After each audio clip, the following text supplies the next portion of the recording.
की आग लगाने की धमकी से दहला तेल बाजार। अमेरिका ने सभी देशों को रूसी तेल खरीद पर ढील दी है। रूसी तेल की खरीद पर सभी देशों को अस्थायी ढील दी गई है। तो ईरान ने दी थी तेल गैस क्षेत्र में आग लगाने की धमकी। तो लगातार स्थिति हर एक दिन खराब होती जा रही है और ऐसे में पश्चिम एशिया इन दिनों बारूद के ढेर पर खड़ा है। पिछले 2 हफ्तों से जारी भीषण सैन्य टकराव ने पूरी दुनिया की ऊर्जा सुरक्षा को हिलाकर रख दिया है। हालात तब और भड़क उठे जब ईरान ने खुलेआम चेतावनी दे डाली कि उसकी ऊर्जा ठिकानों पर हमला हुआ तो वो पूरे क्षेत्र के तेल और गैस ढांचे को आग के हवाले कर देगा। इस धमकी ने वैश्विक तेल बाजार में हड़कंप मचा दिया है और सप्लाई ठप पड़ने का डर और गहराता जा रहा है। इसी बढ़ते संकट के बीच अब अमेरिका ने अचानक से रुख बदलते हुए दूसरे देशों को रूसी तेल खरीदने के लिए मंजूरी देने का फैसला किया। इस बीच अमेरिकी वित्त मंत्रालय ने नोटिस जारी कर जानकारी दी है कि 12 मार्च को सुबह 12 बजे से पहले जहाजों पर लदे हुए रूसी कच्चे तेल के लेन देन की अनुमति दी गई है। यह आदेश 11 अप्रैल तक प्रभावी रहेगा। तो ऐसे में हर एक दिन अमेरिका की तरफ से लगातार रणनीति बदली जा रही है। डोनाल्ड ट्रंप इस बीच अब बाकी मुल्कों को एक बड़ा संदेश भी दे रहे हैं और रूस से दूसरे मुल्कों को करीब भी लाने का एक ब्रिज के तौर पर डोनाल्ड ट्रंप काम कर रहे हैं। तो अमेरिका ने सभी देशों को रूसी तेल खरीद पर ढील दी है। रूसी तेल की खरीद पर सभी देशों को अस्थायी ढील अमेरिका की तरफ से दिया गया है और ऐसे में हर एक दिन ये युद्ध की आग जो है वो विध्वंसक होती जा रही है। हालात हर एक दिन बदलते जा रहे हैं। चाहे ईरान की बात कर ली जाए, इजराइल और अमेरिका लगातार तीनों मुल्कों में इस वक्त तनातनी बनी हुई है और साफ तौर पर नए सुप्रीम लीडर ईरान के मुस्तफा खामनी की तरफ से कहना है कि खून का बदला खून से लेंगे और ये युद्ध जो है फिलहाल थमेगा नहीं। दूसरी तरफ ईरान की तरफ से स्ट्रेट ऑफ हार्मुज को पूरी तरीके से बंद कर दिया गया है। हालांकि खबर ये भी है कि वहाँ से पाकिस्तान, चीन और रूस के जहाज़ों को परमिशन दिया जा रहा है, वो वहाँ से निकल पा रहे हैं। लेकिन दूसरी तरफ अब जो बयान सामने आया है, साफ तौर पर कहना है कि अगर अमेरिका और इजराइल हमले ईरान पर बंद नहीं करता तो इसका अंजाम पूरे विश्व भर में होगा और आने वाले समय में तबाही का मंजर पूरी दुनिया देखेगी। ईरान ने साफ तौर पर अमेरिका को ये चेतावनी दी है। तो आपको बता दें कि ईरान ने डोनाल्ड ट्रंप को धमकी दी है कि दुनिया भर में तेल की कीमतों में उछाल हो जाएगा और इसका जिम्मेदार सिर्फ और सिर्फ अमेरिका होगा।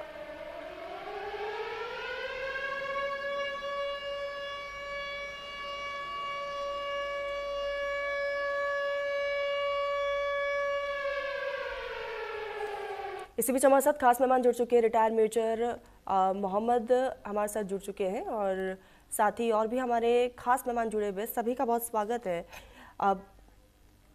डिफेंस एक्सपर्ट हमारे साथ जुड़े हुए हैं, मल्लिका पांडे विदेश मामलों के जानकार, हिमांशु भट्ट वरिष्ठ पत्रकार, जैद अनवर जियोपॉलिटिकल एक्सपर्ट और साथ ही ये तमाम लोग, बहुत बहुत स्वागत है आप सभी का। सबसे पहले अली साहब मैं आपके पास ही आऊँगी। हर एक दिन हालात इस बीच जो है ख़राब होते हुए साफ तौर पर नज़र आ रहे हैं, लेकिन अब ईरान भी पीछे हटने को तैयार नहीं। ईरान ने साफ तौर पर कहा है कि अगर अब उस पर फिर से हमला हुआ तो आने वाले समय में स्थिति और भी ज़्यादा ख़राब होगी।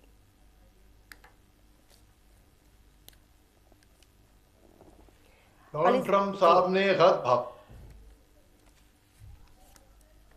कि ईरान छोटा सा मुल्क है, कोई बड़ी बात नहीं है, बल्कि हमारी शक्ति और इजराइल की शक्ति साथ में रहेगी।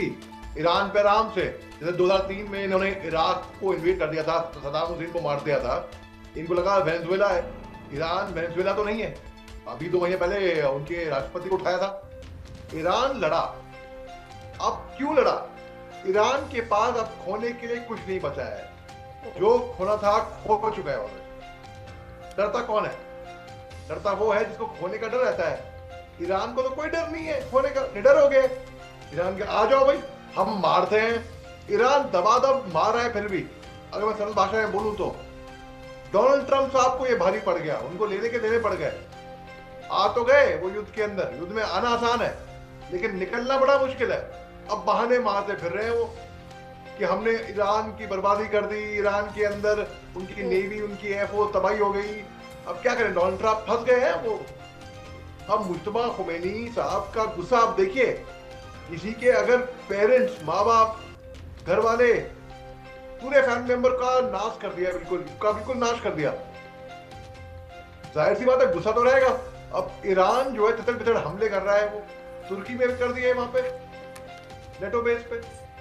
वहां पे कुवैत में कर दिया, कुवैत में तो मारे गए फौजी उनकी कुवैत के।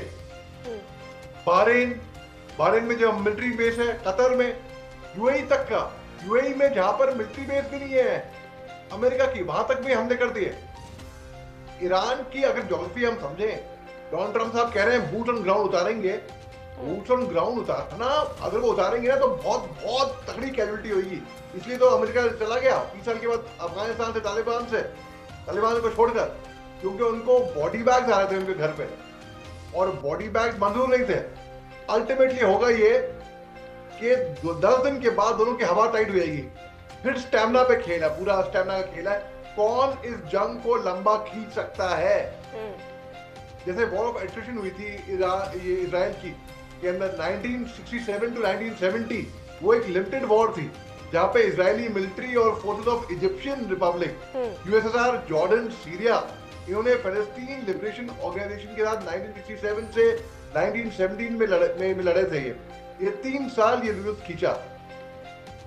ईरान ने 1980 से लेकर 1988 में इराक के साथ युद्ध किया था। 8 साल चला वो युद्ध। 1 मिलियन से ज्यादा कैजुअलिटी हुई थी ईरान की। ईरान का तो ट्रेडिशन है वो शहादत पाना।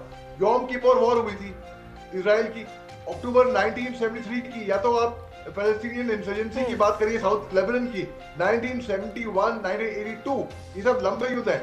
1982 में बिल्कुल बिल्कुल अली जी, और देखने वाली बात यही होगी कि इस युद्ध का अंत क्या होता है। मलिका जी, मैं आपके पास ही आऊंगी। एक तरफ डोनाल्ड ट्रंप कहते हैं कि बस अभी हम आखिरी पड़ाव पे हैं और ये युद्ध खत्म हो जाएगा, हमारी तरफ से बिल्कुल ये युद्ध खत्म है, लेकिन फिर अचानक से डोनाल्ड ट्रंप का बयान सामने आ जाता है कि अभी ये युद्ध लंबा चलेगा और हमने ईरान की सैन्य ताकत को कमजोर कर लिया, हमने ईरान के बड़े नेताओं को मार दिया है, उनकी मौत हो गई है, ईरान को हम पूरी तरीके से खत्म कर देंगे। क्या लगता है कि ये अभी युद्ध जो है आने वाले समय में और लंबा खिंच सकता है, या फिर अमेरिका, डोनाल्ड ट्रंप का जो मकसद है वो अपने मकसद में बिल्कुल कामयाब हो चुके हैं? नमस्कार तरन्नुम जी, अगर हम देखें तो कल का अगर आप उनका एनालाइज करते हैं ट्रम्प साहब का, तो उसमें उन्होंने 4 इंटरव्यू दिए हैं, हर किसी को उनका बयान अलग अलग आ रहा है। सबसे पहले वो बोलते हैं एक ऑडियंस के सामने, अपने रिपब्लिकन बेस के सामने, कि हमने ये वॉर जीत ली है, बट हम तब भी वहाँ मौजूद हैं। फिर उसके बाद वो 3 कंसेक्यूटिवली इंटरव्यूज देते हैं टीवी चैनल्स को अमेरिका के, और उसमें तीनों में उनके अलग अलग बयान आते हैं कि हम जीत चुके हैं बट हम तब भी वहाँ हैं, नहीं अभी भी हम जब तक रिजीम का खात्मा नहीं करते हैं तब तक हम वहाँ हैं। फिर वो बोलते हैं जब तक हम एक नया बंदा प्लेस नहीं कर देते हैं वहाँ पर तब तक हम वहाँ हैं। तो उनका आप कंसेक्यूटिवली अगर देखें तो पूरे इस 14 दिनों के जब से ये वॉर चल रही है, तो मेरे ख्याल से उनके 50 से ऊपर बयान आ चुके हैं और हर बार वो अलग अलग बयान होते हैं। वेयर एज उन्हीं के काउंटर पार्ट, अगर हम कल का इजरायली जो सेक्रेटरीट है, मिलिट्री सेक्रेटरीट है, उनके अगर बयान देखें तो वो ये बोल रहे हैं कि इतनी जल्दी युद्ध खात्मा नहीं हुआ है, युद्ध का अंत नहीं हुआ है, अभी भी हम कंटिन्यूसली लड़ाई में हैं, द वॉर इज ऑन। तो तरन्नुम जी, आई थिंक एक वो लेंस जो है वो कहीं ना कहीं अमेरिका अलग देख रहा है। जो अमेरिका है, ट्रम्प साहब हैं, वो क्योंकि स्पाइक इतना ज्यादा हो रहा है, कहीं ना कहीं आप देखिए कि जो ऑयल का रेट है वो $65 जो था पहले पर बैरल का जो रेट था वॉर से पहले, अब वो 100 कर चुका है, $100 टच कर चुका है। और ईरान ने ये कहीं ना कहीं वार्निंग दी है कि हम ये 200 टच करवाएंगे।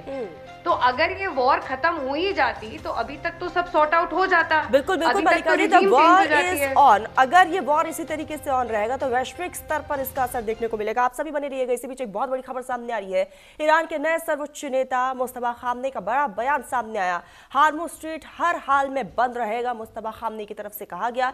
जरूरत पड़ने पर दूसरे मोर्चे भी खोल देंगे। मुस्तफा ने हर मौत का बदला लेने की कसम खाई है। मुस्तफा ने खून का बदला खून से लेने की बात कही है।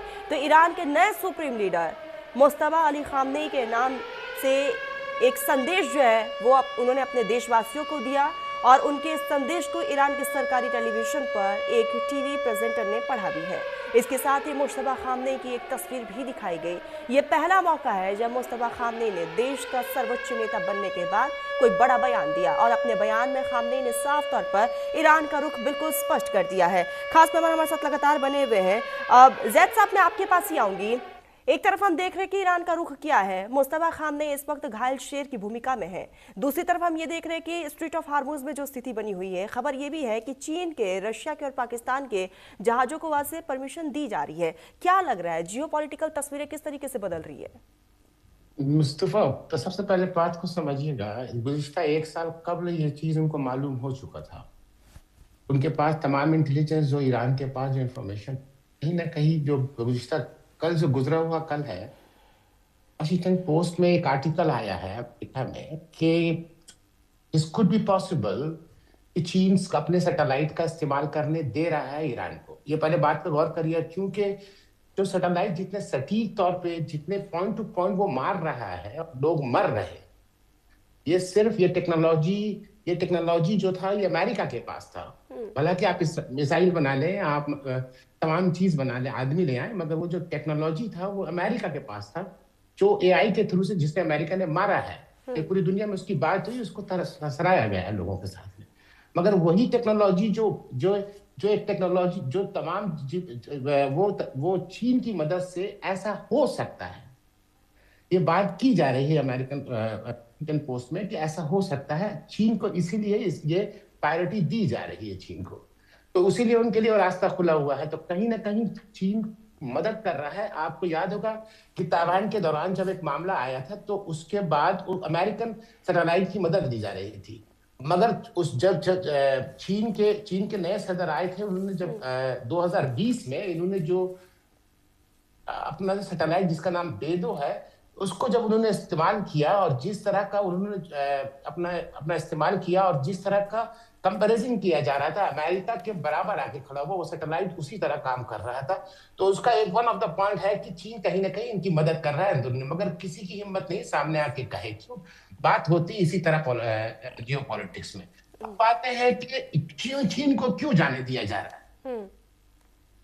तो भाई, आपको अपने एक दोस्त को बराबर बना के रखना होता है।